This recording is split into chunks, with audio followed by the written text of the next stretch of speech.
और सबसे पहले एक शुरुआत करेंगे नंबर्स के साथ। ओवरऑल कैसे पर्सपेक्टिव आप देख रहे हैं, आउटलुक क्या रहेगा ऑन रिजल्ट्स? सबसे पहले धन्यवाद मुझे आपके शो पे बुलाने के लिए। देखिए, परसिस्टेंट कंपनी ने साल साल डॉलर टर्म्स में 18.8% ग्रोथ दिखाई दी है। 3 से 9 $389.7 मिलियन का रेवेन्यू रिपोर्ट किया है, जो 18.8% dollar terms year on year है। रुपी टर्म्स में यही नंबर 21.8% है। इसके साथ हमने ऑपरेटिंग मार्जिन 15.5% डिलीवर किया है और हमारा पैट 12.7 पैट मार्जिन 12.7% पे आया है।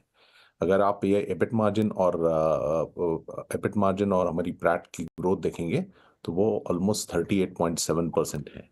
सो ये सालों साल के हिसाब से अगर देखेंगे, जहाँ एवरेज इंडस्ट्री आईटी इंडस्ट्री अभी 5% 6% के करीब ग्रो हो रही है, परसिस्टेंट ने कंसिस्टेंटली लास्ट 21 क्वार्टर्स ग्रोथ दिखाई है और वेरी मजबूत ग्रोथ दिखाई है। तो ये सबसे बड़ी बात है। ये क्वार्टर का विश्लेषण करते समय मैं आपको बताऊंगा, इस ये क्वार्टर में सबसे हमारे 3 वर्टिकल्स में काम करते हैं और सबसे बड़ा अच्छा वर्टिकल जिसने अच्छी ग्रोथ दिखाई है वो है बैंकिंग फाइनेंशियल सर्विसेज वर्टिकल। इसमें हमने सालों साल अच्छी ग्रोथ दिखाई दी है। दूसरा वर्टिकल है हाईटेक वर्टिकल, जो हमारा एक अच्छी तरह जो काफ़ी हद तक सबड्यूड था पिछले साल, उसने लास्ट लगातार 2 से 3 क्वार्टर में अच्छा इंडिकेशन दिया है और हमें लगता है ये 2 वर्टिकल्स हमारे लिए FY 26 में काफ़ी हद तक अच्छी ग्रोथ दिखाएंगे। हेल्थ केयर वर्टिकल जो हमारा रॉकस्टार वर्टिकल था पिछले 2 साल में, जिसने काफ़ी हद तक अच्छी ग्रोथ दिखाई थी लास्ट 2 साल में, वो एक कंसोलिडेशन फेज में है। मगर ऐसा हमें कोई लगता नहीं है कि उसमें कोई ज़्यादा दिक्कत आएगी और हमारे अगले 2 क्वार्टर से के बाद आपको उसमें उसी पे भी ग्रोथ दिखाई देनी चालू हो जाएगी। हमारी पाइपलाइन काफ़ी स्ट्रांग है। हमारी कॉन्ट्रैक्ट वैल्यू जो ऑर्डर बुक है वो काफ़ी स्ट्रांग है। तो ये सब देखते समय हमें काफ़ी हद तक खुशी है कि हमने एक अच्छी industry leading profitable growth story जो परसिस्टेंट के नाम से जानी जाती है, वो कंसिस्टेंटली लास्ट 21 क्वार्टर से दिखाई दी है। जो जो हमारे टारगेट्स और कमिटमेंट्स थे वो हमने अचीव किए हैं और हमारी जो FY 27 तक $2 बिलियन की जर्नी है उसको और प्रॉफिट इम्प्रूवमेंट है, ये दोनों जर्नीज अचीव करते करते हमें कोई दिक्कत नहीं लगती। जी विनीत सर, आगे जानेंगे टीसीवी और एसीवी के ऊपर, बुकिंग्स के ऊपर। इसमें कितने रिन्यूअल्स है और न्यू बुकिंग्स कितने हैं? इसका रेवेन्यू कन्वर्जन में कब तक असर दिखेगा? देखिए, हम रिन्यूअल्स और ये ऐसे डिस्क्लोज नहीं करते, मगर मैं आपको इतना बता सकता हूँ कि हमारी 14% ग्रोथ एनुअल कॉन्ट्रैक्ट वैल्यू में ईयर ऑन ईयर हुई है। 12% ग्रोथ टोटल कॉन्ट्रैक्ट वैल्यू में हुई है। और अभी मार्केट में जो एनवायरनमेंट है, थोड़ा सा वोलाटाइल एनवायरनमेंट है, जहाँ डिसीजन मेकिंग अभी भी अनसर्टनिटी में लूम कर रहा है, अनसर्टनिटी लूमिंग है। तो वहाँ अभी ऐसे कोई हमने इंडिकेशन नहीं देखे कि जहां बिग बैंग बड़े ऑर्डर डील्स साइन हो रहे हैं। उसके हिसाब से आपको हमारी कॉन्ट्रैक्ट वैल्यू जो हमने रिकॉर्ड की है, 14% इंक्रीमेंट एनुअल कॉन्ट्रैक्ट वैल्यू, और जो हमारी ऑर्डर बुक पिछले क्वार्टर थी और इस ऑर्डर बुक में आई है, उसका डिलीवरी करके जो ग्रोथ ट्रेजेक्ट्री हमें चाहिए अगले 2 साल की, वो हमें साफ नजर आ रही है। तो मुझे उसमें कोई दिक्कत नहीं लगती कि ऑर्डर बुक में कोई प्रॉब्लम है। जैसे कि मैंने कहा, बैंकिंग फाइनेंशियल और हाईटेक वर्टिकल, ये 2 वर्टिकल्स काफ़ी हद तक अच्छी ग्रोथ दिखा रहे हैं। Health care life sciences vertical consolidation phase में है, मगर उसकी ग्रोथ भी अगले 2 क्वार्टर से वापस चालू हो जाएगी। जी सर, इन्वेस्टर प्रेजेंटेशन में मैं देख रही थी एआई एज ए स्पेस एक यहाँ से अच्छा खासा ग्रोथ एक विटनेस कर रहा है ये स्पेस। न्यू प्रोडक्ट ऑफरिंग कैसे है और स्ट्रॉन्ग पाइपलाइन इन जेन एआई या फिर क्लाउड में आप कैसे देख रहे हैं? देखिए, जेन एआई कैसे है कि डूइंग मोर विथ लेस, या अभी प्रोडक्ट एफिशिएंसी कॉस्ट एफिशिएंसी पे फोकस कर रहे हैं। जो कन्वेंशनली आप project software development life cycle जो रहता है, जो टिपिकली लेट से 12 महीने का अगर रहता है एक किसी फेस कोड डेवलप करने के लिए, वो एआई जन एआई के साथ टूल्स यूज करके उसको 6 से 7 महीने में पूरा किया जा सकता है।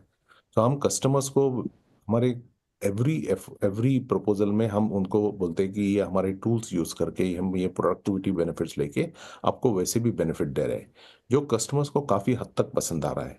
कुछ कस्टमर्स की डिमांड रहती है कि ये आपके जो टूल्स है जो आप हमें दे दो, वो हम हमारे एनवायरनमेंट पे यूज़ करेंगे और उसका आपको हम रेवेन्यू देंगे। तो हम काफ़ी 2-3 डील्स कर चुके हैं पिछले 2-3 क्वार्टर में, और ये क्वार्टर में भी हमने एक बड़ी डील की थी, जिसका बेनिफिट हमें मिल रहा है, जिसका बेनिफिट हमें टॉप लाइन और बॉटम लाइन दोनों में मिल रहा है। ऐसे अभी मैं इतना ही कह सकता हूँ कि ये एक काफ़ी प्रॉमिसिंग बेनिफिट हमको दिखाई दे रहा है। हमारी सब कंपटीशन एआई और उसके बेनिफिट्स बताते हैं, उनके हर एक के पास एक टूल है, बट काफ़ी कम कंपनी रहती है जिनको एक्चुअली रेवेन्यू रियलाइजेशन दिखाई दे रहा है। और मैं गर्व के साथ कह सकता हूँ कि परसिस्टेंट एक ऐसी कंपनी है जिसके एक्चुअली उसके टूल्स कस्टमर्स को दिए हैं, उनको वहाँ इम्प्लीमेंट किए हैं और उसके बेनिफिट्स भी कस्टमर्स को दिए हैं, और उसके रियलाइजेशन कस्टमर ने हमें लाइसेंसेस और लाइसेंस रेवेन्यू के रूप में वापस दिया है।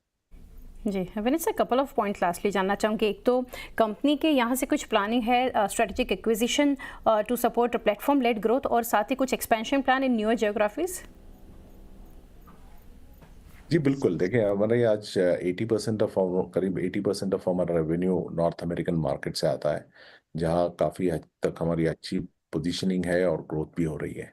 यूरोप जो हमारा 9% रेवेन्यू कंट्रीब्यूट करता है, उसका हम काफ़ी कैंडिडेट्स इवॉल्व कर रहे हैं, इवेल्युएट कर रहे हैं, जहाँ हमें यूरोप में अगर हमारी पोजीशनिंग कोई एक्विजिशन करे जिससे हमारी पोजीशनिंग अच्छी हो, और जो मार्केट शेयर हमारा रेवेन्यू शेयर जो हमें 9% है, वो हम अगर 15-16% की तरफ लेके जाए अगले 2 साल में, तो उस तरफ से हम यूरोप ये ज्योग्राफी बिल्कुल इवेल्युएट कर रहे हैं। Couple of candidates constantly evolve करते रहते हैं। जैसे ही कोई फाइनलाइजेशन हो जाएगा, हम एक्सचेंजेस को एंड मीडिया को बता देंगे। बट मैं यही कह रहूँगा, वो एक स्ट्रैटेजिक पोजीशनिंग है कि हमको अमेरिकन मार्केट तो ग्रो करना ही है, और साथ साथ यूरोप मार्केट पे फोकस करके उसको भी ग्रो करना है। जी, लास्टली विनीत सर जाएंगे, यहाँ से टैरिफ को लेकर पूछना चाहूँगी, कुछ रिस्क आप देख रहे हैं ओवरऑल ऑन बिजनेस या फिर इंडस्ट्री के ऊपर? नहीं देखिए, अभी तो सर्विसेज पे कोई टैरिफ्स इमीडिएटली है नहीं, और हमें जिस जो जो कुछ भी रिसर्च हमारा बताता है उसमें ये भी लग रहा है कि सर्विसेज पे टैरिफ्स अभी तो कोई बात नहीं चल रही है। मगर देखिए, सर्विसेज पे अगर टैरिफ लगाएंगे तो सब पे लगाएंगे। उसमें काफ़ी अमेरिकन कंपनीज हैं, उनके जीसीसीज भी है, ग्लोबल कैपेबिलिटी सेंटर्स है यहाँ इंडिया में, उनके ऊपर भी टैरिफ लगेंगे। तो इसका इम्पैक्ट सबको आएगा इफ टैरिफ लगाने की बात हुई तो। और हमें नहीं लगता कि अभी के हिसाब से ये जो एक स्ट्रैटेजिक पोजीशनिंग है इंडियन मार्केट की टुवर्ड्स द टेक्नोलॉजी सेक्टर, उसको ये टैरिफ लगा के उसको कोई डैमेज होगा। जी विनीत सर, काफ़ी डिटेल्स हमारे साथ शेयर की। Thank you sir for connecting and best wishes for coming quarters. Persistent